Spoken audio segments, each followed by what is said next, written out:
Hello and welcome students, আশা করি তোমরা সকলেই খুব ভালো আছো। জ্ঞানজ্যোতি কোচিং সেন্টার পক্ষ থেকে তোমাদের সবাইকে আরো একবার স্বাগত। তো আমি মীরা ম্যাম, আমি আজকে তোমাদের সেমিস্টার থেকে বাংলা বিষয় থেকে আবার একটি নতুন টপিক নিয়ে চলে এসেছি।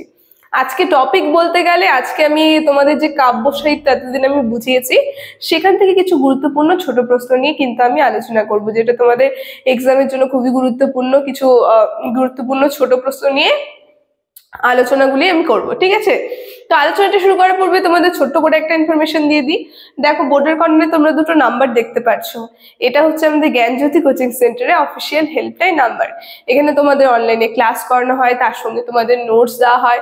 তো তোমরা যারা আমাদের সঙ্গে অনলাইন ক্লাসে যুক্ত হতে চাচ্ছ কিংবা আমাদের থেকে নোটস পেতে যাচ্ছ, তারা উপরের দেওয়া এই নাম্বার দুটির সঙ্গে যোগাযোগ করে কিন্তু আমাদের সঙ্গে যুক্ত হয়ে যেতে পারবে। ঠিক আছে, তাহলে আলোচনাটা আমি শুরু করছি। প্রথমেই বললাম আজকে আমি কাব্য সাহিত্য থেকে কিছু গুরুত্বপূর্ণ ছোট প্রশ্ন নিয়ে কিন্তু আলোচনা করব। ঠিক আছে, তো এর আগে আমি কাব্য সাহিত্যে বিভিন্ন কবিরা যে রয়েছে তাদের যে কাব্য সাহিত্যে অবদান সেগুলো নিয়ে কিন্তু একটা টপিক ধরে ধরে আমি আলোচনা করেছি এবং সেখান থেকে আমি গুরুত্বপূর্ণ যে বিষয়গুলো সেগুলো তুলে ধরে আলোচনা করেছি। তো আজকে সেখান থেকে ছোট প্রশ্ন নিয়ে আলোচনা করি। ঠিক আছে, আমি প্রশ্নগুলো মুখে বলবো। দেখো, আমি বোর্ডে লিখিনি, অনেক কয়েকটা প্রশ্ন রয়েছে, এতগুলো তো লেখা সম্ভব নয়, তাই তোমরা একটু খাতায় সেগুলো লিখে নেবে। ঠিক আছে, আমি মুখে বলবো, তোমরা একটু লিখে নেবে। দেখো, প্রথম প্রশ্ন তোমরা লিখবে কাব্য সাহিত্য থেকে, খুবই গুরুত্বপূর্ণ একটি প্রশ্ন, যে যুগসন্ধির কবি হিসেবে কে পরিচিত, তাকে কেন যুগসন্ধির কবি বলা হয়? খুবই গুরুত্বপূর্ণ। ঠিক আছে, যুগসন্ধির কবি হিসেবে পরিচিত ঈশ্বরচন্দ্র গুপ্ত। যুগসন্ধির কবি হিসেবে পরিচিত ঈশ্বরচন্দ্র গুপ্ত। ঈশ্বর গুপ্তের কাব্যে প্রাচীন এবং আধুনিক দুই যুগেরই মেলবন্ধন লক্ষ্য করা যায়। প্রাচীন যুগের বেশ কিছু বৈশিষ্ট্য, যেমন তার কাব্য বর্তমানে তেমনই প্রাচীন যুগকে অতিক্রম করে আধুনিক বার্তা নিয়ে আসতে পেরেছিল, তাই তাকে যুগসন্ধির কবি বলা হয়। ঠিক আছে, অ্যান্সারটাও কিন্তু আমি বলে দিলাম, যুগসন্ধির কবি হিসেবে কে পরিচিত, কেন তাকে যুগসন্ধির কবি বলা হয়। যদি তোমাদের লিখতে অসুবিধা হয় তোমরা আরেকবার একটু পজ করে করে শুনে নেবে। ঠিক আছে, দেখো, ঈশ্বরগুপ্তর পরের প্রশ্ন 2 নাম্বার দিয়ে তোমরা লিখবে, ঈশ্বরগুপ্তের সম্পাদিত পত্রিকাটির নাম কি? পত্রিকাটি কত খ্রিস্টাব্দে প্রকাশিত হয়েছিল? অ্যান্সারটা হবে সংবাদ প্রভাকর। ঈশ্বরগুপ্তের পত্রিকাটির নাম হচ্ছে সংবাদ প্রভাকর, যেটা 1831 খ্রিস্টাব্দে প্রকাশিত হয়েছিল। ঠিক আছে, পরের প্রশ্ন তোমরা লিখবে, ঈশ্বরগুপ্তের লেখা দুটি গ্রন্থের নাম উল্লেখ করো। একটা হবে কালী কীর্তন, যেটা 1833 সালে তিনি লিখেছিলেন। আরেকটা হবে ভারতচন্দ্র রায়ের জীবন বৃত্তান্ত। ঠিক আছে, এই দুটো গ্রন্থ কিন্তু তিনি লিখেছেন। পরের প্রশ্ন তোমরা লিখবে, ঈশ্বরচন্দ্র গুপ্ত থেকে এ কটাই ইম্পর্টেন্ট কোশ্চেন ছিল আর কি। এরপরে তোমরা লিখবে পরের প্রশ্নতে মধুসূদন দত্ত থেকে কিছু ছোট প্রশ্ন। সেখানে রয়েছে, মধুসূদন দত্তের 3টি কাব্যের নাম উল্লেখ করো। পরের প্রশ্ন হবে, মধুসূদন দত্তের 3টি কাব্যের নাম উল্লেখ করো। অ্যান্সারটা হবে মেঘনাদ বধ কাব্য, বীরাঙ্গনা কাব্য এবং ব্রজাঙ্গনা কাব্য। খুবই গুরুত্বপূর্ণ প্রশ্ন। পরে তোমরা লিখবে যে মধুসূদন দত্তের প্রথম কাব্য কোনটি? পরের প্রশ্ন, মধুসূদন দত্তের প্রথম কাব্য কোনটি এবং কত খ্রিস্টাব্দে তা প্রকাশিত হয়েছিল? অ্যান্সারটা হবে তিলোত্তমা সম্ভব কাব্য, যেটা 1860 খ্রিস্টাব্দে তিনি প্রকাশ করেছিলেন। ঠিক আছে, পরের প্রশ্ন তোমরা লিখবে, এই যে তিলোত্তমা সম্ভব কাব্য কাহিনীটি মধুসূদন দত্ত কোথা থেকে সংগ্রহ করেছে এবং এটা কোন ছন্দে লেখা? অ্যান্সারটা তোমরা লিখবে, এই ছন্দটি এইটা সংগ্রহ করেছিল তিনি মহাভারতের আদি পর্ব থেকে, যেটা অমিত্রাক্ষর ছন্দে লেখা। ঠিক আছে, তারপরে পরের প্রশ্ন তোমরা লিখবে, মধুসূদন আবিষ্কৃত নব ছন্দের নাম কি এবং মধুসূদন কোন কাব্যে এটি প্রথম ব্যবহার করেছিল? মধুসূদন দত্তের নতুন নবছন্দের নাম হচ্ছে অমিত্রাক্ষর ছন্দ, যেটা তিনি এই তিলোত্তমা সম্ভব কাব্যে কিন্তু প্রচার করেছিলেন। পরে এই মধুসূদন দত্ত থেকে খুবই গুরুত্বপূর্ণ এই প্রশ্নগুলি তোমরা লিখে নাও। পরের প্রশ্ন যেটা হবে, মধুসূদন দত্তের শ্রেষ্ঠ কাব্য কোনটি এবং কাব্যটি কটি স্বর্গে বিভক্ত রয়েছে? মধুসূদন দত্তের শ্রেষ্ঠ কাব্য রয়েছে মেঘনাদ বধ, যেটা 1861 সালে লেখা হয়েছিল, এটা লিখে নেবে। আর এটির মধ্যে রয়েছে 9টি উপসর্গ, 9টি স্বর্গ রয়েছে। ঠিক আছে, মধুসূদন দত্তের শ্রেষ্ঠ কাব্য মেঘনাদ বধ, এটা খুবই গুরুত্বপূর্ণ।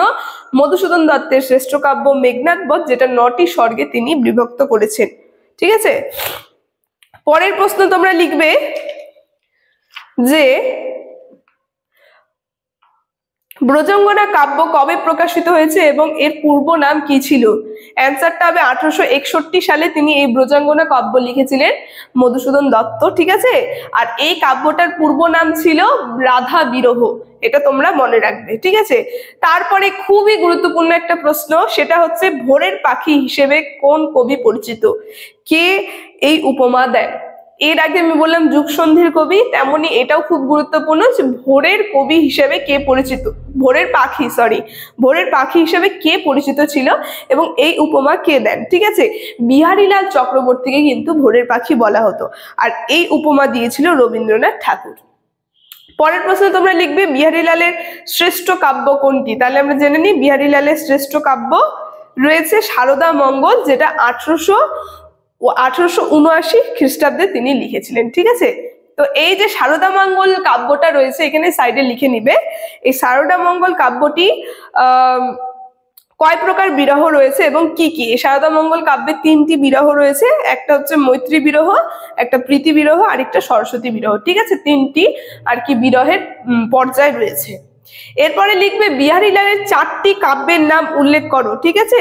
এখানে রয়েছে সাধের আসন, সারদা মঙ্গল একটা বললামই তার এই কাব্য সম্পর্কে, আরেকটা রয়েছে বন্ধু বিয়োগ, আরেকটা হচ্ছে নিসর্গ সন্দর্শন, ঠিক আছে। এইগুলো সম্পর্কে কিন্তু আমি ছোট ছোট করে বুঝিয়ে দিয়েছি, ঠিক আছে, আলোচনা করেছি কিন্তু এর আগে। তোমরা যদি না দেখে থাকো অবশ্যই দেখে নেবে এই কাব্য সাহিত্য থেকে বিভিন্ন কবিদের সম্পর্কে। পরের প্রশ্ন তোমরা লিখবে যে সারদা মঙ্গল কাব্যের পরবর্তী অংশ কোনটি এবং এই কাব্য কার অনুপ্রেরণায় বিহারীলাল রচনা করেছিলেন? পরের অংশ হচ্ছে হলো সাধের আসন, যেটা কাদম্বিনী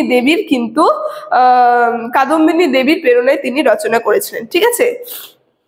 পরের প্রশ্ন তোমরা লিখবে রবীন্দ্রনাথের গীতাঞ্জলি পর্বে 3টি কাব্যের নাম কি কি?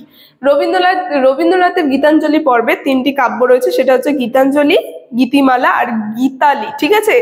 গীতাঞ্জলি সাইডে লিখবে 1911 খ্রিস্টাব্দে, গীতিমালা রয়েছে 1914 খ্রিস্টাব্দে, আর গীতালি রয়েছে 1915 খ্রিস্টাব্দে, ঠিক আছে। তারপরে তোমরা লিখবে কাজী নজরুল ইসলামের থেকে, এখান থেকে কয়েকটা গুরুত্বপূর্ণ প্রশ্ন রয়েছে যে কাজী নজরুল ইসলামের কাব্য কোন চেতনার প্রকাশ লক্ষ্য করা যায় এবং কাজী নজরুল ইসলামের প্রথম কাব্য কোনটি, ঠিক আছে। আমরা দেখবো কাজী নজরুল ইসলাম বিদ্রোহী চেতনা কিন্তু তার কাব্যর মধ্যে লক্ষ্য করা যায় এবং তার প্রথম যে কাব্য রয়েছে সেটি হচ্ছে অগ্নিবীণা, ঠিক আছে, 1922 সালে যেটা তিনি লিখেছিলেন, সাইডে লিখে নেবে 1922। তার সঙ্গে লিখবে আরেকটা গুরুত্বপূর্ণ প্রশ্ন, নজরুল ইসলামের 3টি কাব্যের নাম উল্লেখ করো। এখানে রয়েছে অগ্নিবীণা যেটা 1922, সাম্যবাদী আরেকটা কাব্য যেটা 1925, আর লাস্ট একটা রয়েছে সর্বহারা যেটা 1926, ঠিক আছে। তারপরের প্রশ্ন তোমরা লিখবে জীবনানন্দের শ্রেষ্ঠ কাব্য কোনটি এবং এই কাব্যের 2টি কবিতার নাম উল্লেখ করো।